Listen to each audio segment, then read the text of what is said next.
Hello and welcome back to the Real Estate Unlimited podcast. My name's Sierra Steinmetz. Brian Schuby. Kari Steele. Bill Jones. And we're the Jones home team. And this is now episode 81, and we're going to make this one fast. We got to roll here today. So rapid fire round. You've lost my notes already, so I'm not going to be very fast. Kari, affordable ways to address major home repairs. Schuby, I was actually going to talk about this one here.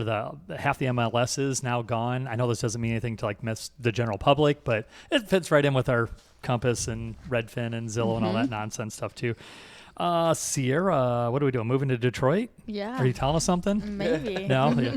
And I've got just a bunch of data and stats and things like that from our MLS from the last month, last 3 years, whatever. And if we get to it, we get to it. If not, whatever. So we didn't talk about who's starting. I'll start. All right, perfect. Roll. Affordable ways to address major home repairs. There's a couple of different options. So if somebody's dealing with something that they have to do, this isn't necessarily a fun project, but if something comes up and you're like, I need money now, maybe it's a new septic, maybe it's a new roof or windows or the storm damage, and you've got a large copay and you need to come up with a large sum of cash. I've got 4 different ways here that you can address a major home repair. You might already know some of these. Some people might have already tapped into this equity within your home, but these are some options. So the first one is a home equity line of credit. And basically they take the amount of money that you have in your home and they do a revolving line of credit. So you can use it kind of like a credit card. So you can take money out, use what you have to use, and then pay it back. So I'm going to get a new garage door, and then I'm going to pay it back, and then I'm going to get new windows, and I'm going to pay it back.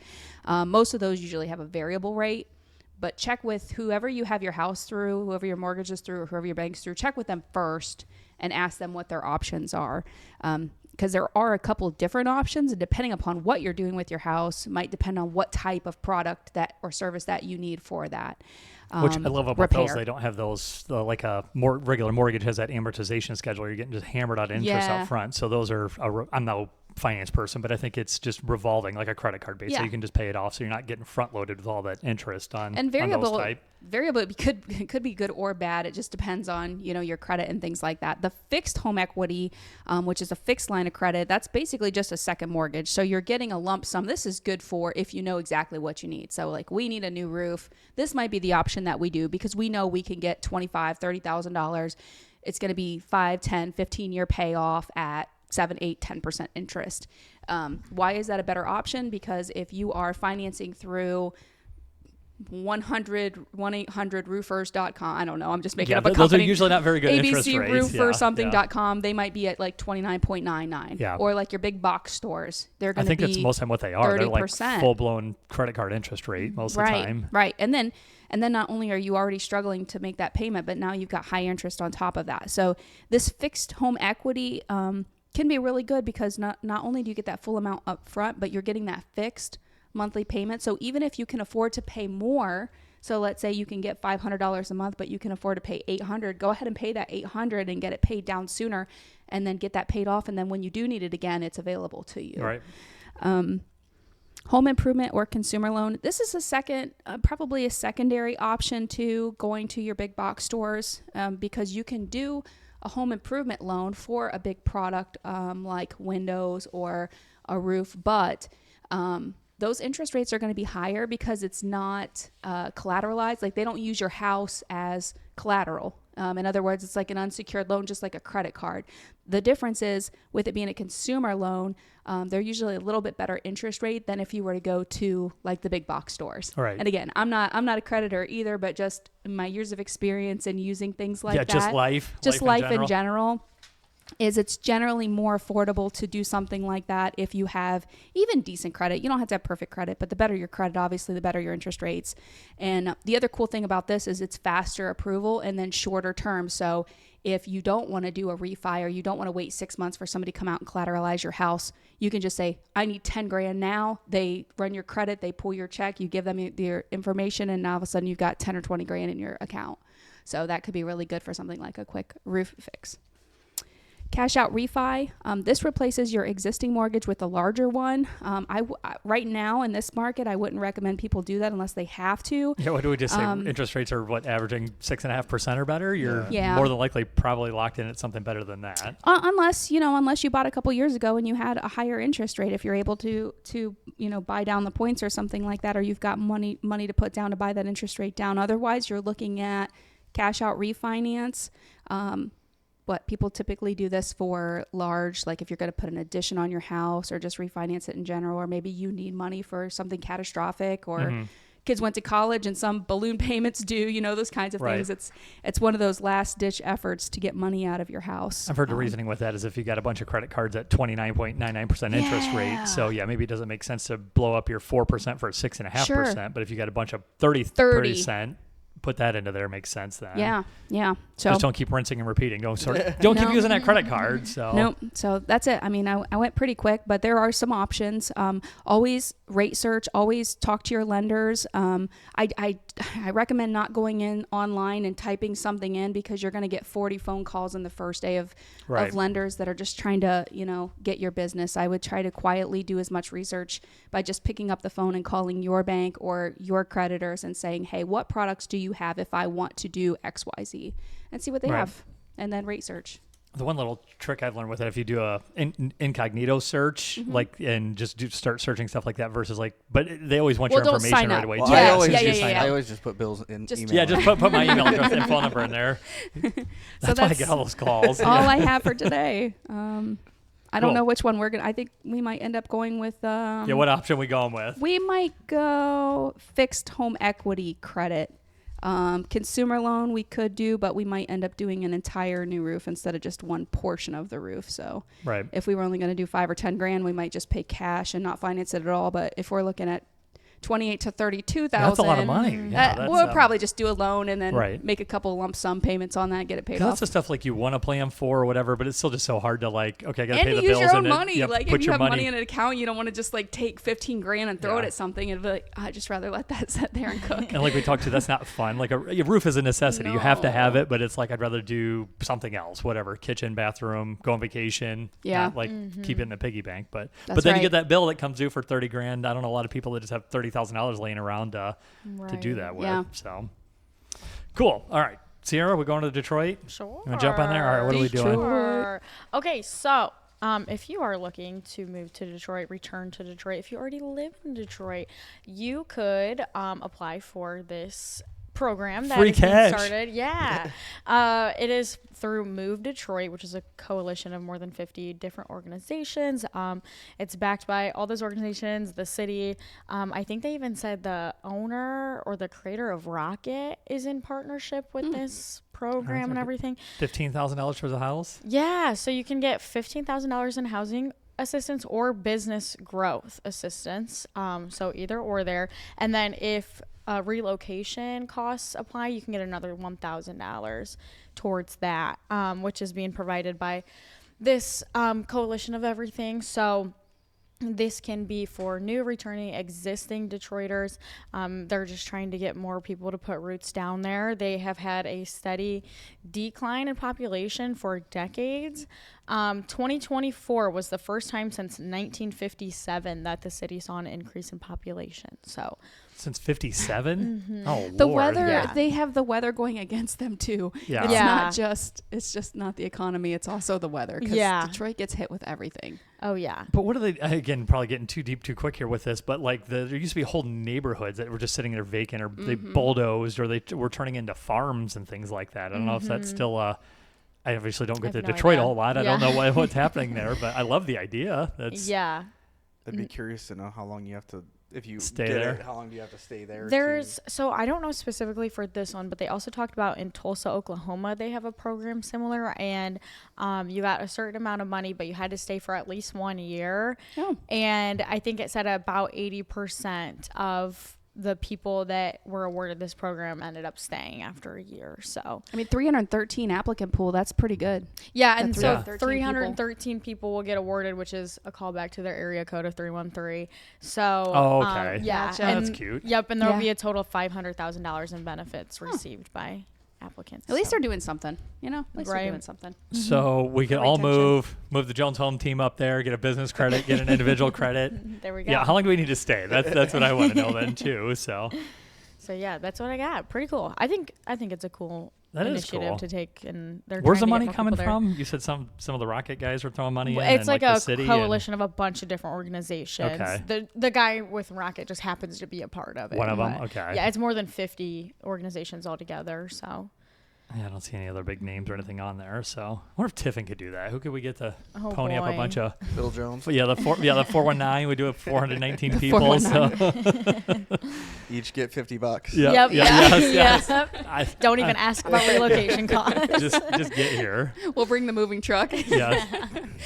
All right, Shub, what do you got here? What are we doing with these MLSs here? Yeah, so kind of like you had said in the beginning, nearly half of America's MLSs have vanished since 2015. So we're down to 484 MLSs today. So little graph that you can see on the computer there, which if you keep going There's some big down, MLSs there. I think if you keep there, this one, you can click or hover over the green dots and it shows you how many subscribers or how many members there are and what MLS there you go. is.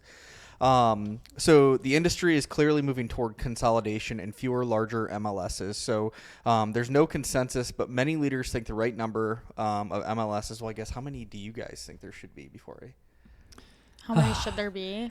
50. I think there should be one for each state.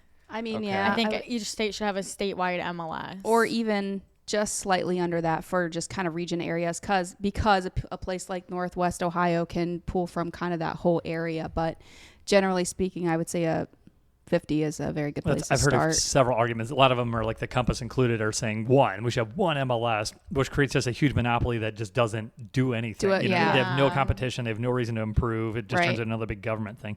I've thought about this actually a lot. I think they should just divide each state into quarters. Yeah. You're still going to get some overlap. My initial thought is like you said, Sierra, I think just do one. Yeah. But I think it's just a lot of complexity with that then as well. Very Keep true. it kind of Because regional. I think if you do, it depends. If you do more like one, I think you're still going to be seeing a lot of houses of areas that you don't really work in. Whereas Correct. if you split it up into If you do a quarters, 4 or 2, then you're kind of, even you know north that and you're west, somewhat covering that right. area. I mean, some of these like and maybe small it depends. states, maybe. Yeah, maybe it depends like, on states because a place like Texas, you might need 6 It looks like MLSs. they only really have one. Yeah.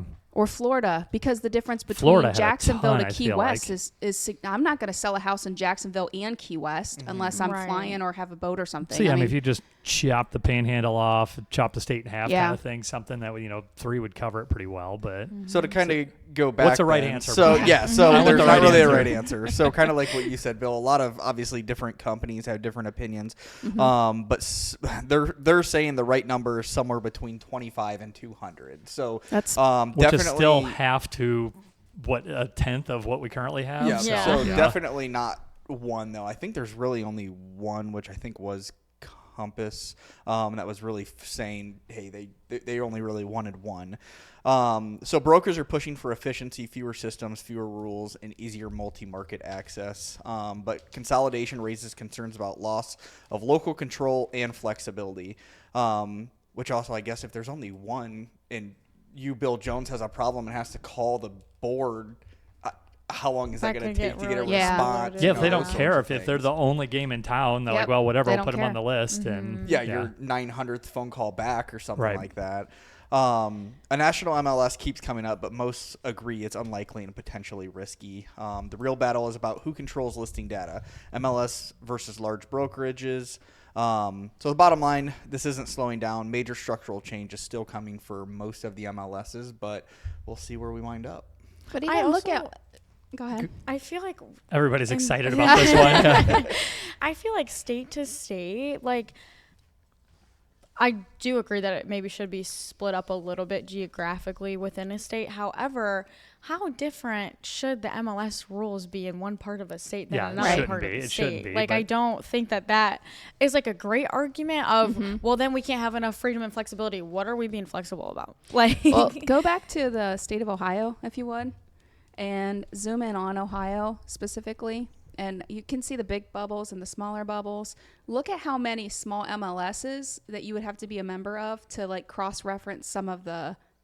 And this isn't a great, because like this MLS covers like this huge area. This So MLS there's, like, covers overlap. this huge I area. think they just got it in with number of yeah, subscribers. this MLS covers a huge area, so there's like, a ton of but overlap. Well, why hold on. so many? Go back to that little dot. This one? No.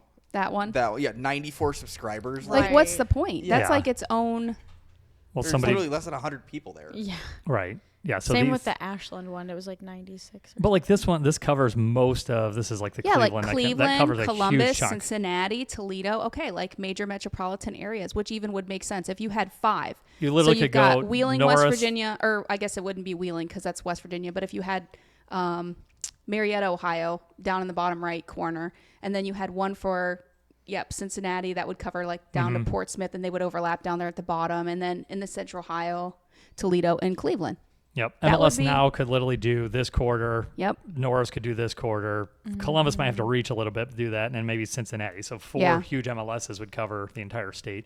And then to your point, how many different rules do we need? Because we deal with that right now. We belong to 3, and there's conflicting rules amongst Oh my gosh, those. that's terrible. Yeah. Like you can only have 300 characters on this one, but you need 487 on that. Or Yes. I'm just making Yeah. stuff just the up. different rules, yeah. Yeah. But I think last week we were talking about, I'm still waiting on answers. I've sent a request to all 3 MLSs. One got back to me, then changed their mind immediately. Still haven't got it. So all 3 have different rules that apply to that Zillow showcase.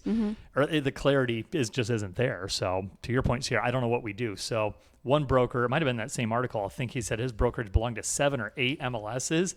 He's like, it's insanity. That's You cannot be in compliance unless you just are 1,000% vanilla and just do absolutely nothing out of the ordinary, do anything special for your client. And I feel like that's what just think how direction it was much pushing time us. it takes to put one property in In 7 one. MLS. Yeah. That's so Poor stupid. Tara, we just Oh, doing 5 more gosh. MLSs. Could you just go ahead and put all these listings in there for us? And to the Thanks. buyers and sellers that are listening, like it's not just us that like we have all of these compliancy things that we have to do on our end. So it's like you didn't describe my house good enough. Well, I only had I 300 can't. characters. Like what is the point of being a part of an MLS? Our job as agents is to market a property. If we're being held, in cuffs of what we're able to do, then we're not able to do our job properly. Be able Absolutely. to market that. Yeah, because then as a home seller or for sale by owner are going to say, well, you can only put 300 characters, but I can go on Facebook or Yep. put it on Zillow myself Do a and Put book. as 10,000 many characters Yeah. on Yep. it.